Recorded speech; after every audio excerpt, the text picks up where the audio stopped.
Hi, and thanks so much for joining me for my 2019 skincare favorites. So if you were here last year, you'll have seen that I've pared down my skincare a little bit this year. I'm really just trying to identify the things that I really need.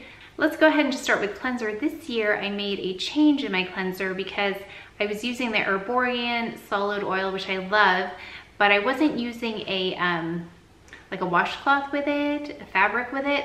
So it washes off really nicely. Now this one, I tried to do the same thing without a cleansing cloth, but it doesn't work as well. But I do use a cleansing cloth now, which is why I use this. It's the Clinique Take the Day Off, and it's funny. This is one of those things that I didn't like it. And then I used it with the cleansing cloth, and then I really liked it. Just does a good job of emulsifying everything, and then I'm able to just wipe it off with the cleansing cloth. So I use another cleanser after this. So I need a new one. And it lasts a really long time. So that's my first step in cleansing. So I'll kind of take you through my nighttime routine, and then the daytime is pretty much the same, except I think I don't use this. Then after that, I move on to an exfoliant. Now I've moved away from physical exfoliants, but I do still love the Tatcha one. It's made for more sensitive skin anyway. I'll list that one below. I don't use it that much though, but when I do, I will use that one. It's a Peter Thomas Roth Anti-Aging Cleansing Gel, and it's an oil-free anti-wrinkle technology, helps to visibly brighten with glycolic acid, salicylic acid, citric acid extracts of peach, white oak, bark, lemon, lime, linden, grapefruit, and arginine. It says it's good for all skin types except sensitive. So if you have sensitive skin, you'll want to steer clear of this. Of course, there is a sunburn alert. Anytime you use an acid like that on your face, you're going to want to make sure you protect it.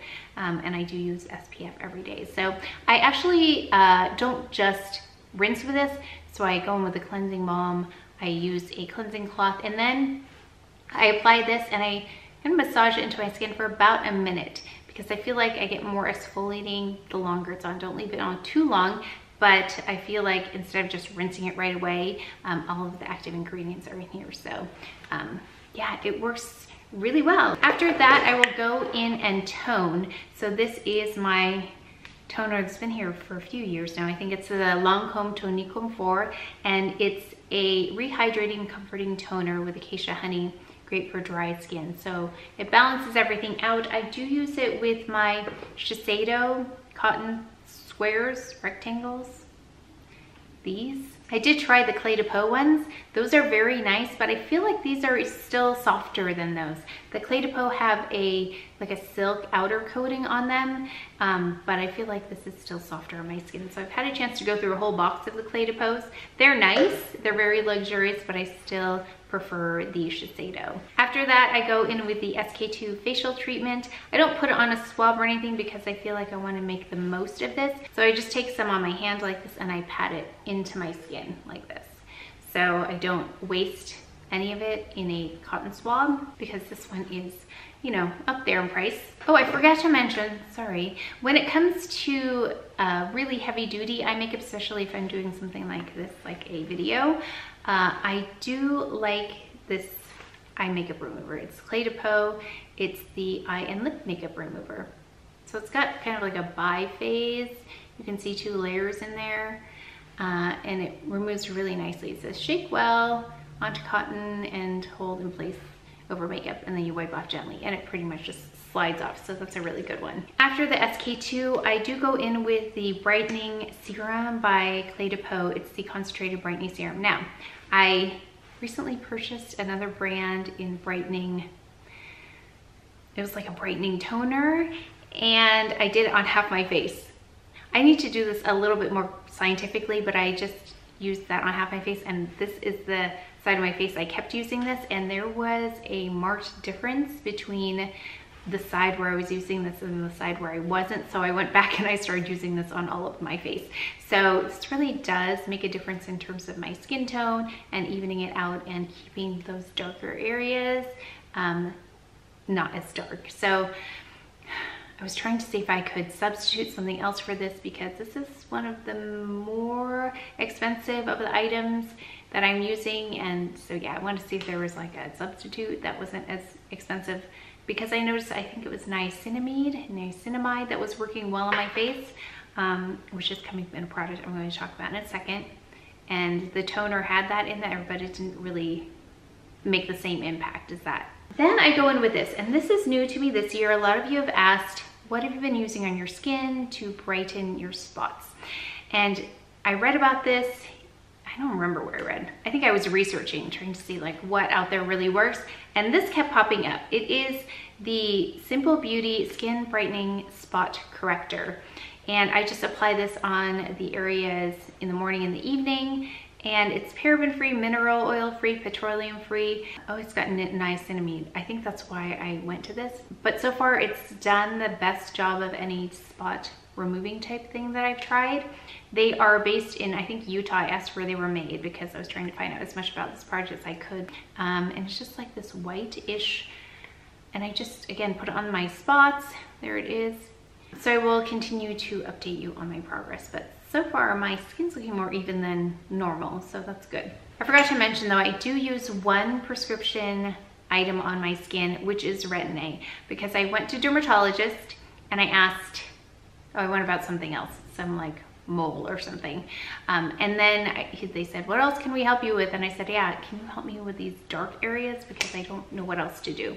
And they said, oh, try Retin-A, because it's pretty much a slow peel, slow constant peel on your face. So I do use this in the evening. It's 0.025%. So again, prescription strength. So make sure you see a dermatologist or a doctor before you get this, because there are all kinds of course, side effects and everything. But so far, this has done a really nice job of that gentle peel. It seems to be making a difference as well. For eye cream, and I know many of you are on board with me on this, the Bobbi Brown, not just the eye cream, but it's the Extra Eye Repair Cream. Very nice and thick, and I just can't use anything else. I've tried, I can't use anything else because nothing else has this effect on my eye area. So if you have struggled with eye creams or they're not thick enough, like this is very thick. It's a very thick consistency. So I would give this a try if you are looking for something heavy duty. And I wear this no matter the season. I pile it on at night too, so that it kind of works during the night. And then I put just a little bit on during the day, but I put it underneath and not on top of my eyelid, just right under here. I forgot to mention my favorite oil. It's by Cle De Peau, and I have a few of these small ones, so as soon as they run out, I will get the full size, but it's a Radiant Multi-Repair Oil, and I love this for, you know, I love this for the most is on vacation, because if I go out during the day, and then usually there's like a dinner at night, but there's that time in between where I take a nap. So I like to come home, I like to take a shower and wash my face and everything, because if I've been in a city or something like that, I kind of want to take the grime off.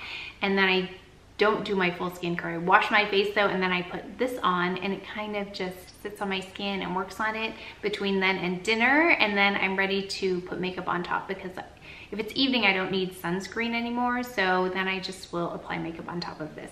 Also, this is really good for if you want to prep your skin for makeup and need some more hydration. This is really good because it's not oily.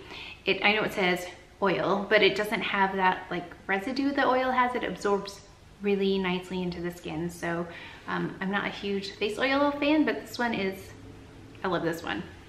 And let me see what the smell is like. Yeah, it smells really clean.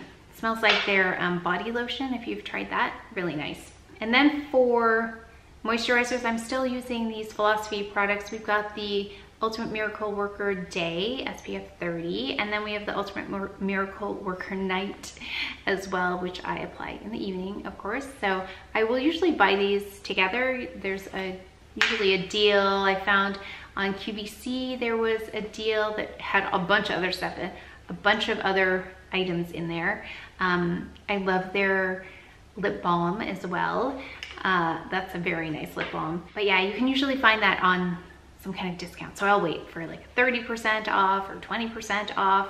I don't buy that one full price because I'm pretty liberal when I put it on. I put a lot on. And then we can't forget to protect from the sun. So I've got the Color Science Total Eye 3-in-1 Renewal Therapy SPF 35. So great for that under eye area, and then it also brightens. So it's got a little bit of peachiness to it. We'll do some color correcting. And then of course the SPF 50 Color Science Even Up is still my daily sunscreen. It says brighten, correct, and protect.